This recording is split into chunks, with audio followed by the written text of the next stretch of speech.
Hello everyone. Last lecture में हमने discuss किया था single membranes organelles, Golgi body and lysosome. अब जो हम next single membranous structure discuss करेंगे वो है पेरोक्सिसोम, ग्लाइऑक्सिसोम। उसके बाद हम डिस्कस करेंगे नॉन मेम्ब्रेनस स्ट्रक्चर राइबोसोम, और जो नॉन लिविंग स्ट्रक्चर्स प्रेजेंट होते हैं साइटोप्लाज्म में, फॉर एग्जांपल वैक्यूल, वो भी आज हम डिस्कस करेंगे। तो फर्स्ट है पेरोक्सिसोम।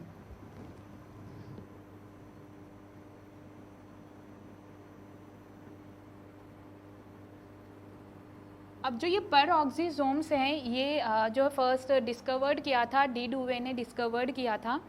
ये पेरोक्सिसोम्स जो हैं वो प्लांट सेल्स और एनिमल सेल्स दोनों में प्रेजेंट होते हैं। इनको यूरिकोसोम्स भी कहा जाता है। ये ओवॉइड शेप के होते हैं।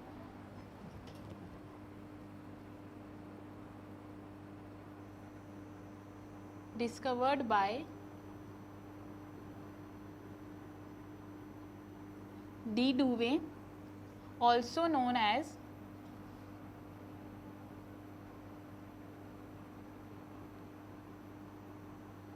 यूरिकोसोम्स। इनको यूरिकोसोम्स भी कहा जाता है। इनका जो स्ट्रक्चर होता है वो ओवॉइड शेप होता है।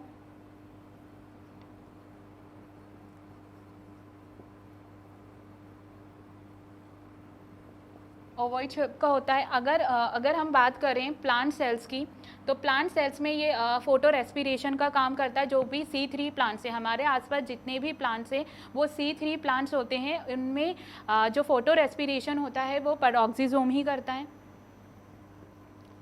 इन C3 प्लांट्स ये परफॉर्म करेगा फोटो रेस्पिरेशन। फोटो रेस्पिरेशन जो in presence of light respiration हो रहा है उसको बोलते हैं हम फोटो रेस्पिरेशन। और अगर हम बात करते हैं एनिमल सेल की, इन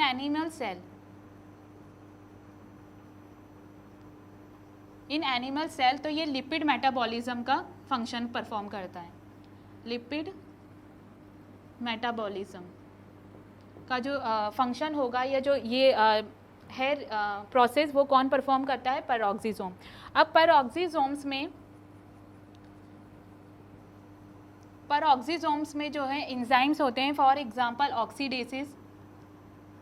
ऑक्सीडेसिस क्या करता है? फॉर्मेशन करेगा पेरोक्साइड का। कोई भी मटेरियल अगर ब्रेक डाउन हो रहा है तो उसका क्या रिलीज कर रहा है? ये पेरोक्साइड फॉर्मेशन कर रहा है पेरोक्साइड का, जो कि एक हार्मफुल सब्सटेंस है। तो इसको ब्रेक डाउन करने के लिए इसमें और दूसरा एंजाइम प्रेजेंट होता है, वो है पेरोक्सीडेज। पेरोक्सीडेज क्या करेगा? ये जो पेरोक्साइड है, इस पेरोक्साइड का ब्रेक डाउन कर देगा। ऑक्सीजन में क्या करेगा? इसका वो ब्रेक डाउन कर देगा ऑक्सीजन और वाटर में। तो ये था पेरोक्सिसोम। सिंगल मेम्ब्रेनस स्ट्रक्चर है, डी डुवे ने डिस्कवर्ड किया था। इसको यूरिकोसोम भी बोलते हैं। ओवॉइड शेप का होता है। अगर प्लांट सेल्स की बात करें तो C3 प्लांट में ये करेगा फोटो रेस्पिरेशन जो लाइट की प्रेजेंस में हो रहा है। एनिमल सेल्स में ये लिपिड मेटाबॉलिज्म करता है। पेरोक्सिसोम में एंजाइम्स होते हैं ऑक्सीडेसिस फॉर्मेशन करेगा पेरोक्साइड का, और पेरोक्सीडेज इसी पेरोक्साइड का ब्रेक डाउन कर देगा ऑक्सीजन और वाटर में। तो ये था पेरोक्सिसोम। तो अब जो नेक्स्ट हम डिस्कस करेंगे वो है ग्लाइऑक्सिसोम्स।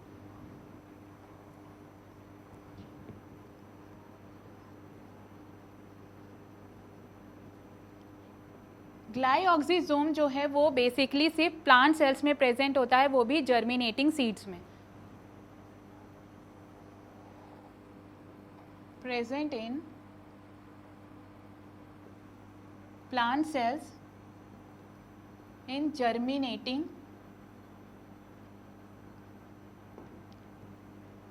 Germinating seeds. एग्जाम्पल जैसे ग्राउंडनट हो गया, ये जर्मिनेटिंग सीड्स में प्रेजेंट होगा, और इनमें जो फैट होगा उस फैट को ये कार्बोहाइड्रेट में कन्वर्ट कर देगा। ये क्या कर रहे हैं? Convert fats into carbohydrate. तो ग्लाइऑक्सिसोम जो है वो प्लांट सेल में जनरली जर्मिनेटिंग सीड्स में प्रेजेंट होता है। जो जैसे एग्जांपल ग्राउंडनट हो गया या कैस्टर सीड्स हो गए, इनमें प्रेजेंट होगा। ये कन्वर्ट कर देता है फैट्स को कार्बोहाइड्रेट में, इसका यही मेन काम होता है कि कन्वर्ट करेगा फैट्स को, कार्बोहाइड्रेट में कन्वर्ट कर देगा। उसके अलावा ये जिस प्रोसेस से करता है फैट्स को कार्बोहाइड्रेट्स में, वो बोलते हैं ग्लाइऑक्सिलेट साइकिल। Glyoxylate cycle. तो ग्लाइऑक्सिलेट साइकिल जो है वो कौन परफॉर्म कर रहा है, कहाँ हो रही है, वो ग्लाइऑक्सिसोम्स में। तो ये था ग्लाइऑक्सिसोम का स्ट्रक्चर, जो कि इसके मेन पॉइंट है कि जर्मिनेटिंग सीड्स में ही प्रेजेंट होगा। जैसे ही सीड्स या प्लांट ग्रो होगा ये वहाँ से भी ख़त्म हो जाएगा। एनिमल सेल्स में ये एब्सेंट है। जैसे ग्राउंड नट हो गया या कैस्टर हो गया, क्या कर रहा है, उन सेल्स में ये फैट्स को कन्वर्ट कर रहा है कार्बोहाइड्रेट्स में थ्रू ग्लाइऑक्सिलेट साइकिल। इस साइकिल को बोलते हैं हम ग्लाइऑक्सिलेट साइकिल। तो इसके साथ जो थे ये सिंगल मेम्ब्रेन जो सेल ऑर्गेनल्स थे ये यहाँ पर पूरे ख़त्म हो चुके हैं, जिसमें हमने ER, गोल्जी बॉडी, लाइजोसोम, पैरोक्सिसोम्स और हमने ग्लाइऑक्सिसोम डिस्कस किया। नेक्स्ट अब हम डिस्कस करेंगे नॉन मेम्ब्रेनस स्ट्रक्चर्स या नॉन मेम्ब्रेनस सेल ऑर्गेनल्स।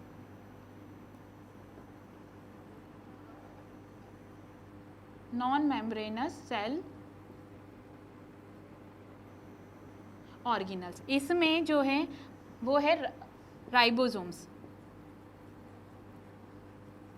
अब ये जो राइबोसोम्स है ये जो है हर टाइप के सेल्स में प्रेजेंट होंगे, चाहे वो प्रोकैरियोटिक सेल हो, चाहे वो यूकैरियोटिक सेल्स हो, चाहे वो प्लांट सेल्स हो, चाहे वो एनिमल सेल्स हो, हर टाइप के सेल्स में ये प्रेजेंट होता है राइबोसोम। इसका मेन काम क्या होता है, प्रोटीन सिंथेसिस का। इसका मेन फंक्शन है प्रोटीन सिंथेसाइज करना। तो ये प्रेजेंट होगा in all type of cell, present in all type of cells, हर टाइप के सेल्स में प्रेजेंट होगा। यूकैरियोट्स में भी प्रेजेंट होगा एंड प्रोकैरियोट्स में भी प्रेजेंट होगा। हर टाइप के सेल्स में प्रेजेंट होता है। ये स्मॉलेस्ट सेल ऑर्गेनल से, जितने भी एक सेल में ऑर्गेनल्स प्रेजेंट होते हैं उनमें ये सबसे छोटा होता है, स्मॉलेस्ट सेल ऑर्गेनल्स। ये जो है रफ इंडोप्लाज्मिक रेटिकुलम का जो आउटर सरफेस है उस पर अटैच रहता है। जब हमने डिस्कस किया था ER का स्ट्रक्चर, तो हमने उसमें दो टाइप का ER डिस्कस किए थे, rough endoplasmic reticulum and smooth endoplasmic reticulum. तो जो स्मूथ इंडोप्लाज्मिक रेटिकुलम है उसके आउटर सरफेस पे ये अटैच होता है, attached on outer surface of rough ER। Rough ER के आउटर सरफेस पे जो है ये अटैच्ड होता है। अब ये जो है राइबोसोम, इसका फॉर्मेशन कहाँ हो रहा है, जो कि हमने पढ़ा था न्यूक्लियोलस। इसका फॉर्मेशन कौन कर रहा है, न्यूक्लियोलस में इसका फॉर्मेशन होता है। अब जो राइबोसोम्स हैं ये भी दो डिफरेंट टाइप्स के होते हैं, based on a sedimentation coefficient, based on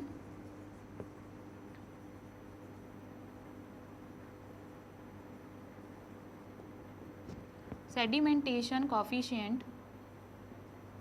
ये जो हैं दो टाइप्स के होते हैं, 70S types and 80S type. अब जो 70S टाइप्स हैं ये प्रोकैरियोटिक सेल में, माइटोकॉन्ड्रिया में और प्लास्टिड में प्रेजेंट होते हैं। 80S टाइप्स के जो राइबोसोम्स है वो यूकैरियोटिक सेल्स में प्रेजेंट होंगे।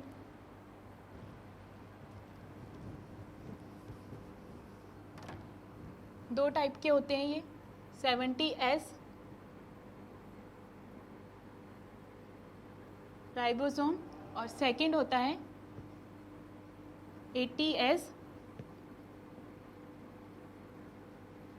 राइबोसोम। जो ये एस है ये स्वेडबर्ग यूनिट होती है, सेडिमेंटेशन की एक यूनिट है स्वेडबर्ग। तो एस को जो है हम डिनोट करते हैं स्वेडबर्ग से। अब जो 70S टाइप के राइबोसोम्स हैं ये प्रेजेंट होते हैं माइटोकॉन्ड्रिया,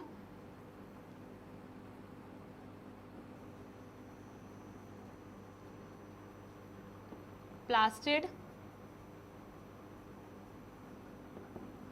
एंड प्रोकैरियोटिक सेल्स में।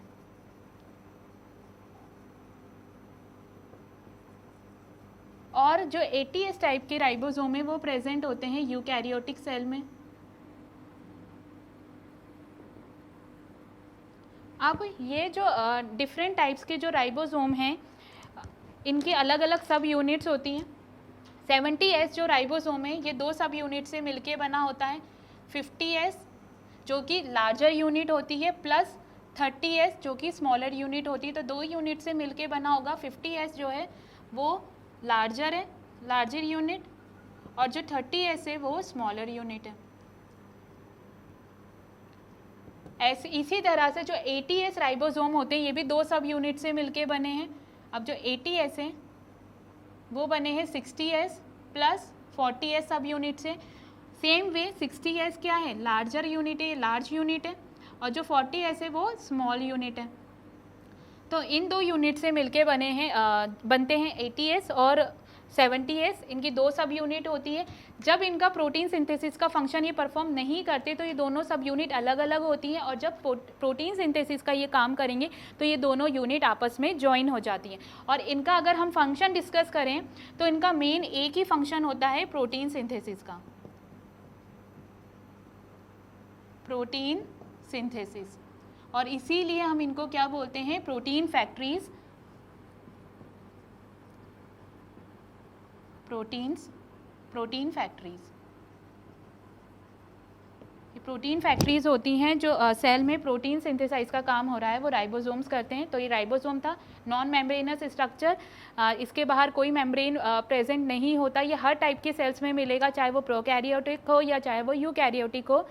राइबोसोम का जो मेन काम होता है वो क्या होगा, प्रोटीन सिंथेसिस का होता है। सबसे स्मॉलेस्ट सेल ऑर्गेनल है, अगर बात करें कि सबसे स्मॉलेस्ट सेल ऑर्गेनल कौन सा है तो वो राइबोसोम है।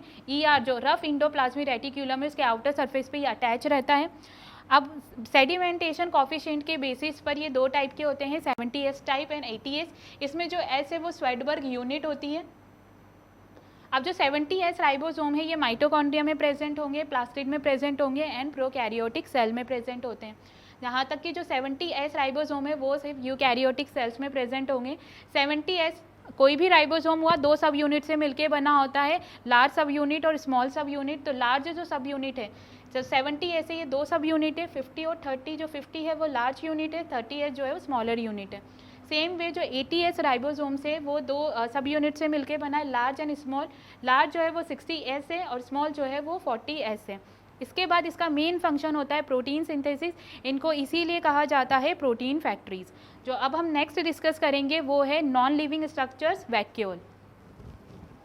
ये इसकी राइबोसोम जो थे वो नॉन मेम्ब्रेनस स्ट्रक्चर थे। अब जो एक लास्ट बचा, जब हमने साइटोप्लाज्म को डिवाइड किया था, जब हमने साइटोप्लाज्म के कंपोनेंट देखे थे तो देखे थे उसके 2 कंपोनेंट होते हैं, एक साइटोसोल होता है और एक सेल ऑर्गेनल्स। साइटोसोल हमने पहले के लेक्चर्स में डिस्कस कर लिया। अब जो सेल ऑर्गेनल्स थे ये 3 टाइप्स के देखे थे हमने, डबल मेम्ब्रेनस, माइटोकॉन्ड्रिया और प्लास्टिड, वो भी हम डिस्कस कर चुके हैं। सिंगल मेम्ब्रेनस भी हम डिस्कस कर चुके हैं और नॉन मेम्ब्रेनस भी हम डिस्कस कर चुके हैं। अब जो हम डिस्कस करेंगे सेल मेम्ब्रेन के अलावा सेल ऑर्गेनल्स में हमने एक तो देखा था लिविंग स्ट्रक्चर और एक था एर्गैस्ट्रिक बॉडीज या जो नॉन लिविंग स्ट्रक्चर्स होते हैं सेल के। तो अब हम जो डिस्कस करेंगे वो है नॉन लिविंग स्ट्रक्चर जिनका काम सिर्फ स्टोरेज का होता है। For example vacuole.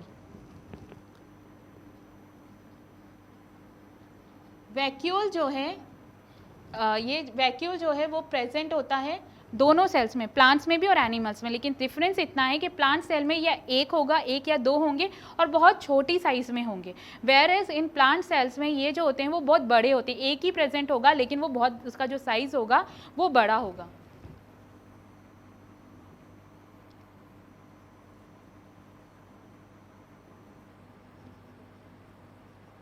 Plant cells में इसकी जो साइज होगी वो लार्ज होगी, एक ही होगा लेकिन वो बड़ा होगा। और इन एनिमल सेल्स स्मॉल होगा, इसकी साइज जो होगी वो बहुत ज़्यादा छोटी साइज होगी। जो वैक्यूल है ये नॉन लिविंग स्ट्रक्चर है।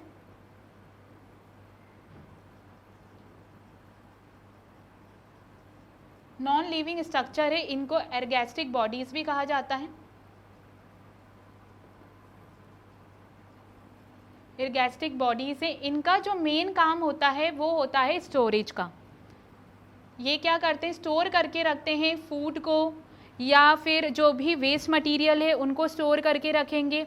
और दूसरा होगा जो ऑस्मोटिक प्रेशर होता है सेल का, उसको भी ये मेंटेन करके रखते हैं। तो ये था वैक्यूल। वैक्यूल का जो है ये एक, इसके बाहर एक मेम्ब्रेन की कवरिंग होती है, इसके मेम्ब्रेन को जो बोलते हैं टोनोप्लास्ट।